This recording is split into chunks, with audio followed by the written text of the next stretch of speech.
Hey ladies and gentlemen, Wolfcrier here with a guide for Support Monk in Season 7.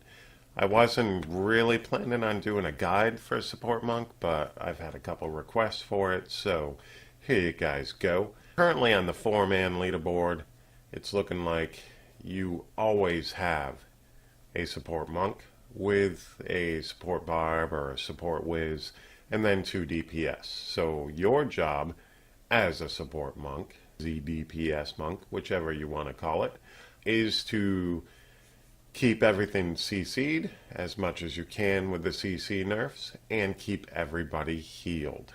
So the new way to play this is with these current skill setups. There are multiple builds currently running on the 4-man leaderboard, so I will do my best to try to review all the different options you have as a zDPS monk.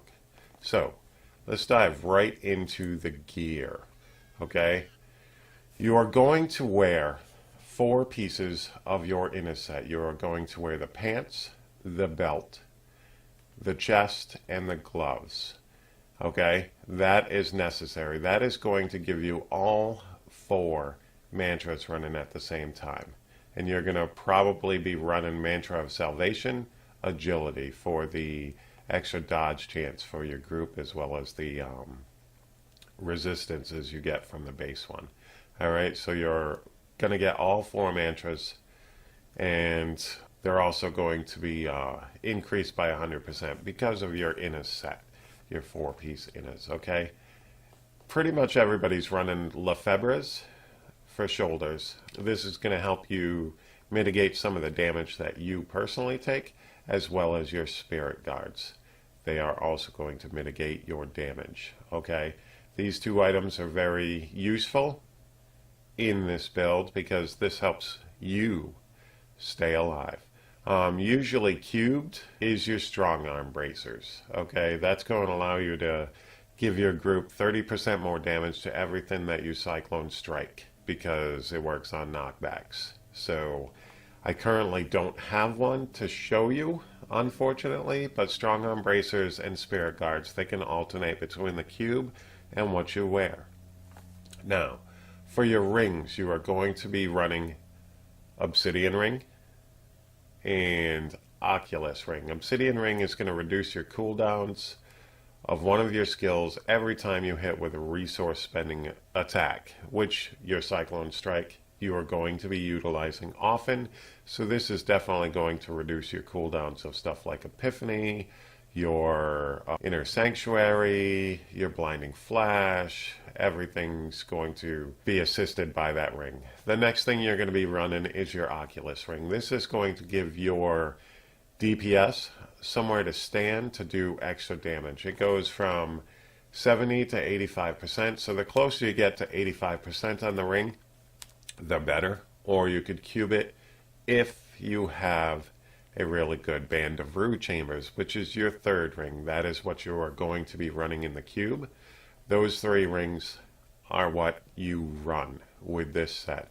Now with the Band of Rue Chambers, your spirit generators generate more spirit. So you constantly have spirit to be spamming your skills, etc. So that's why you run that.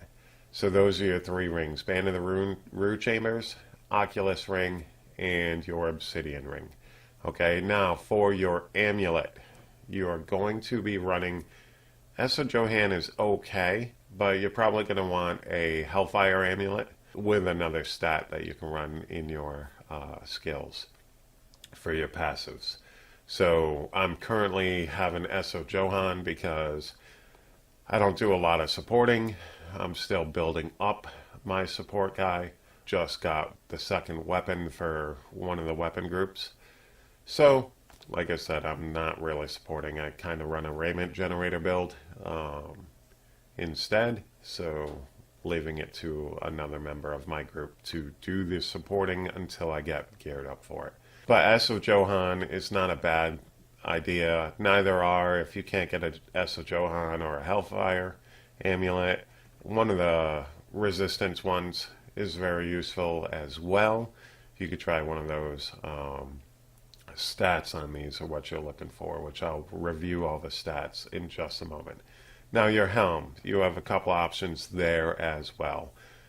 I like the Leoric's Crown. Increase the effect of any gem socketed into this item by 75 to 100%. This is a very good ancient one with 98%. It's got high dex, high vite, and life per hit, and a secondary res. I haven't had to roll anything yet on this. I'd probably go for max vite on this. So Leoric's Crown is a very viable option. This helps your cooldowns. I will put in a diamond to show you how much this will affect your cooldowns in just a moment. The other one you can run is Laws of Seth. Using Blinding Flash restores 125 to 165 spirit. This one's right smack in the middle. You'll want the same thing on this helm. You're going to want Dex Vite, Life on Hit, most likely. That's your best options with this, with the helm slot. So your weapons. You have multiple options here. You can run a Pig Sticker Selenium. Still not a bad idea. With the Flying Dragon Cubed. You can run the Little Rogue Slanderer set. With the Flying Dragon Cubed, you can run the Little Rogue Slanderer set with a Selenium Cubed. Selenium definitely got nerfed at the end of Season 5, but it still has decent utility with the health globe spawns. It's not a bad idea. Now, for stats that are looking on your gear, we have Vite, cooldown, attack speed. Those are very important. And then you can follow it with Life on Hit, which is also very useful. Life Regen, which is going to benefit your Inner Sanctuary greatly. Resource cost reduction. And Dex, because Dex is always useful for armor on monks. So those stats are very important on all your gear. The more chance you can get cooldown reduction, attack speed, and resource cost reduction on your weapons, the better, because those three items are really going to help you. And your weapons can get up to 10% cooldown, as opposed to the 8% on your rings and shoulders, etc. So on your gear, your main stats are going to be Vite, cooldown, and attack speed, with the others benefiting you as well. You're always going to be looking for a secondary resistance because of your passives, which I'll go over in just a moment. Let me quickly show you that helm once you put a diamond into it. So before putting the diamond in the helm, my cooldown reduction is very high at 52%, but it skyrockets to 63% because of that, and that's not even a 12.5% diamond in it. So there you have the gear for this build. Now for your gems, you are going to be running Gem of Aphasis Toxin almost all the time. I would say there's not really going to be a time you are not running this gem. Ice Blink is also used primarily on the monks because of their Tsunami, which I'll review the skills in just a moment. But Ice Blink, enemies you chill have a 10% increased chance to be critically hit once this is at level 25. Your Aphasis Toxin, once it's at level 25, enemies you poison take 10% increased damage and deal 10% less damage. So these two items are very, very important on the support monk, especially if you're going to be running Tsunami and you're going to be doing most of the pulling and CCing and that type of thing. Now for your defensive, you can run Esoteric Alteration, which is very, very useful in high-level rifts. Or you can run the Molten Wildebeest Gizzard. Okay, with this, it increases your life per second, which is going to affect your Inner Sanctuary, because that is based, the heal is based on 7% of your life per second. Alright, so now to go over your skills, you're going to be running Crippling Wave Tsunami.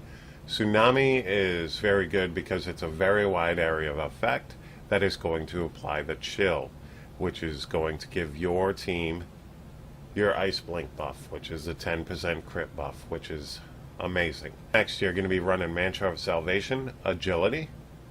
which is going to give you and your allies more resistances and 35% dodge chance. You're going to be running Epiphany, Soothing Mist. This is a heal. It's been nerfed greatly, but it is still a decent option. Plus, you're going to be using Epiphany anyways because it's the best way for you to get in and out of wherever you're going, and you do not run dashing strikes, so it is very useful for getting around. You're going to be clicking on the mobs to keep up with your group.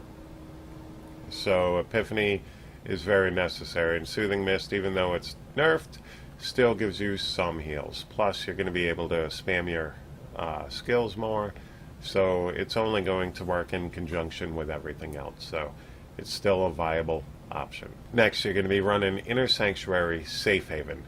Safe Haven is going to heal your group while they're inside the circle, and it's going to allow the 55% damage reduction when they're in it, and most of the time you're going to be running with a Raiment Monk, and he's going to want to stand still as much as possible. So putting this down, letting him stand in it, you pulling everything into it using your Cyclone Strike, this is going to keep him up so that he can do more damage. More uptime for your group equals more damage, equals faster clears, equals further pushes.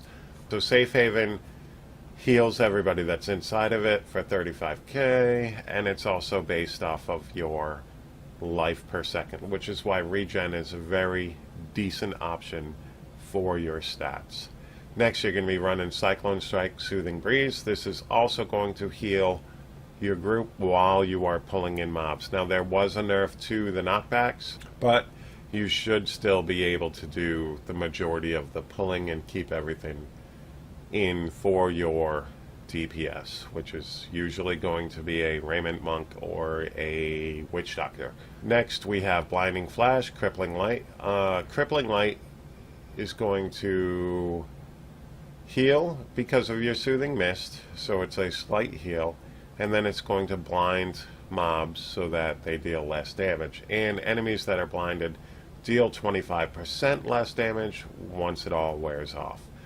So still a very viable option for the support monk or zDPS monk. So definitely useful. It's going to heal and cause your monsters to deal less damage. Now, for your passive skills, you are going to be running Resolve, which is going to make it so that any damage that you do reduces the damage that the monsters do. Okay, so by 20% for 4 seconds. Very useful for your group. Next, you're going to be running Chant of Resonance.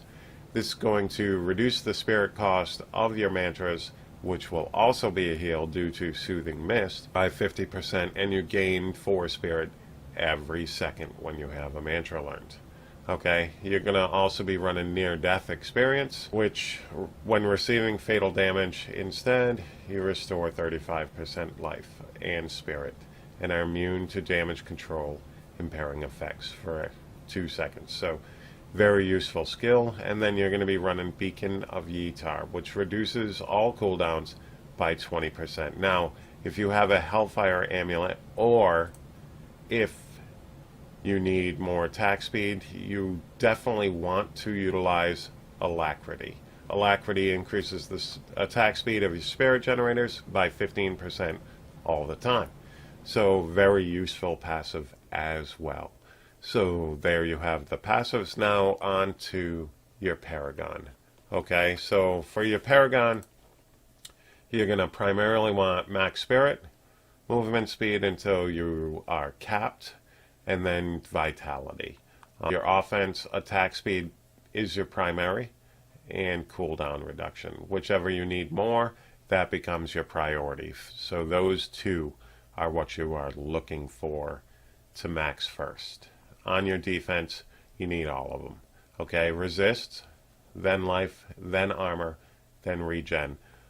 Unless you need more regen for your safe haven, then I would probably go resist all, life, regen, then armor, because you do have your dex for your armor as well.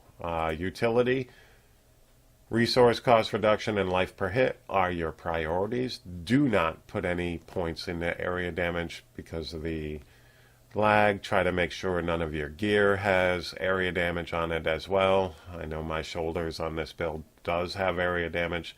You want to avoid that. More area damage equals more lag, equals more chance of you and your team struggling with lag during your GRs. So there you have your Paragon points. So that, ladies and gentlemen, is your support monk guide for Season 7.